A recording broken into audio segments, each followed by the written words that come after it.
podcast is brought to you as a joint initiative between Anubhav, the National Institute of Social Defense, Ministry of Social Justice and Empowerment, and Media for Community Foundation. Producers, Kovai Vani, Kovai Care Retirement Communities. If you are a senior citizen and need help, contact our Elder Helpline 14567 between 8 a.m. and 8 p.m. We promise to help you lead a better life. I repeat, 14567 between 8 a.m. and 8 p.m.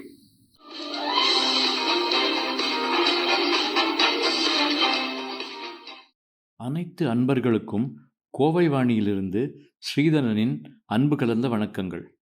நான் படித்து மிகவும் பிடித்த சுவாரஸ்யமான குட்டிக்கதை இதோ. ஒரு ஞாயிறு காலை தனது பால்கனியில் சூரிய ஒளியையும் காஃபியையும் அனுபவித்து கொண்டிருந்தார் ராஜன். அதன் அளவை விட பல மடங்கு பெரிய இலை ஒன்றை தன் முன்கால்களால் தள்ளிக்கொண்டு பால்கனியின் ஒரு மூலையிலிருந்து மறுமூலைக்கு சென்று கொண்டிருந்தது அந்த சிறிய எறும்பு. அதை காண வெகு வியப்பாக இருந்தது அவருக்கு. அந்த பயணத்தில் ஏற்பட்ட பல தடைகளை சாதுரியமாக சமாளித்து கொண்டு சென்ற அந்த எறும்பை கண் கொட்டாது சமயம் போனதே தெரியாமல் கவனித்து கொண்டிருந்தார் அவர். ஒரு கட்டத்தில் தரையின் விரிசல் இருக்க கண்ட அச்சிறு உயிரினம் அங்கு சிறிது நேரம் நின்று பகுப்பாய்வு செய்து பெரிய இலையை விரிசல் மீது வைத்து பின்னர் அந்த இலையின் மீது நடந்து முன்பக்கம் சென்று இலையின் காம்பினை நன்றாக பற்றி கொண்டு அந்த விரிசலின் உள்ளே இலையை இழுத்துச் சென்றது.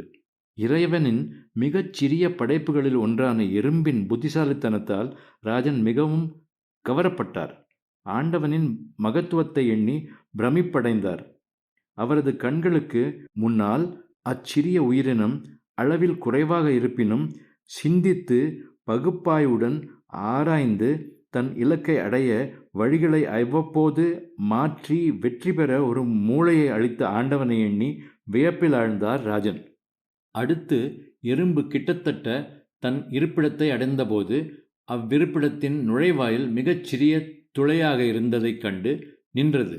இந்த நிலையில்தான் எறும்பின் குறைபாடு வெளிப்பட்டது. அனைத்து தடைகளையும் வெகு சாமர்த்தியமாக தாண்டி கடினமான உழைப்புடன் பெரிய இலையை இலக்கு வாயில் வரை கொண்டு வந்தபின் அந்த இலையை சிறு துளையினுள் கொண்டு செல்ல இயலாது என அதை அங்கேயே விட்டுவிட்டு துளையினுள் வெறுங்கையுடன் சென்றது. ஆக அந்த உயிரினம் தன் சவாலான பயணத்தை துவங்கும் முன் முடிவை பற்றி சிந்திக்கவில்லை. இறுதியில் அதுவரை பாரமாக இல்லாத அந்த இலை இலக்கின் அருகில் வந்தபின் வெகு பாரமாக தெரிய வெறுங்கை வெங்கடமே என்று தன் பயணத்தை முடிக்க வேண்டியதாயிற்று. ஆக அதன் இலக்கை அடைய அந்த பாரத்தை விட்டுவிட வேண்டியதாயிற்று. அப்பொழுதுதான் ராஜன் வாழ்க்கையின் ஒரு பெரிய பாடத்தை கற்றுக்கொண்டார். அதுவே நம் வாழ்வின் உண்மையும் கூட.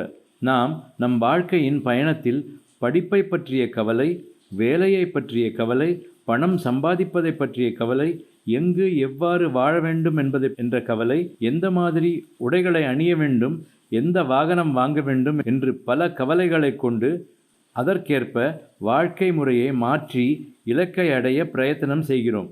ஆனால் அந்த எறும்பை போல கடைசியில் நம் இலக்கை அடையும் சமயம் மேற்சொன்ன அனைத்தும் இறுதியில் நம்முடன் எடுத்துச் செல்ல முடியாத பயனற்ற சுமைகள்தான் என்பதை நாம் முன்னமே அறிய தவறினோம். உண்மையில் அச்சுமைகள் நம் நல்வாழ்வுக்கு அத்தியாவசியமானவைதான். அதை கைவிட வேண்டும் என இங்கு சொல்லவில்லை. அந்த சுமைகளை விட மிக மிக அத்தியாவசியமானது ஒன்று உண்டு. நாம் நம் குடும்பத்தினர், நண்பர்கள் மற்றும் உற்றார் உறவினர்களுடன் உறவுகளை பராமரித்து சுமூகமாக வாழ்வதுதான் வெகு முக்கியம். நம் உடன் பிறந்தவர்களுடைய மற்ற நண்பர்களுடைய நல்வாழ்த்துகளும் மேலும் தந்தை தாய்களின் உற்றார் உறவினர்களின் நல்லாசிகள்தான் நம்முடன் கடைசி வரை நம்மை தொடரும். இது அழியாத உண்மை. நன்றி, வணக்கம். இந்த வலையொலி அனுபவ், தேசிய சமூக பாதுகாப்பு நிறுவனம், சமூக நீதி மற்றும் அதிகாரமளித்தல் அமைச்சகம் மற்றும் மீடியா ஃபார் கம்யூனிட்டி ஃபவுண்டேஷன் இவர்களின் கூட்டு முயற்சியாக உங்களிடம் கொண்டு வரப்பட்டது. திட்ட ஒருங்கிணைப்பாளர்கள் டாக்டர் ஆர் ஸ்ரீதர் மற்றும் ஆலோக் வர்மா அவர்கள். வானொலி ஒருங்கிணைப்பாளர்கள் பூஜா முராடா, கௌசல்யா மற்றும் சாய் சுதா அவர்கள். தயாரிப்பாளர்கள் Kovai Vani, Kovai care retirement communities. நீங்கள் ஒரு மூத்த குடிமகனாக இருந்து உதவி தேவைப்பட்டால் எங்கள் எல்டர்லைன் ஹெல்ப் லைனை தொலைபேசி எண் 145667 இல் தொடர்பு கொள்ளவும். காலை 8 மணி முதல் இரவு 8 மணி வரை. ஒரு சிறந்த வாழ்க்கையை வாழ உங்களுக்கு உதவி செய்ய நாங்கள் உறுதி அளிக்கிறோம். மறுபடியும் கேளுங்கள். தொலைபேசி எண் 145667 காலை 8 மணி முதல் இரவு 8 மணி வரை. That's all for today, folks. Be safe. Fight COVID with 2 vaccinations. Wear a mask when you go out. Keep safe distance. Observe proper hygiene. We must win. We will win. Thank you.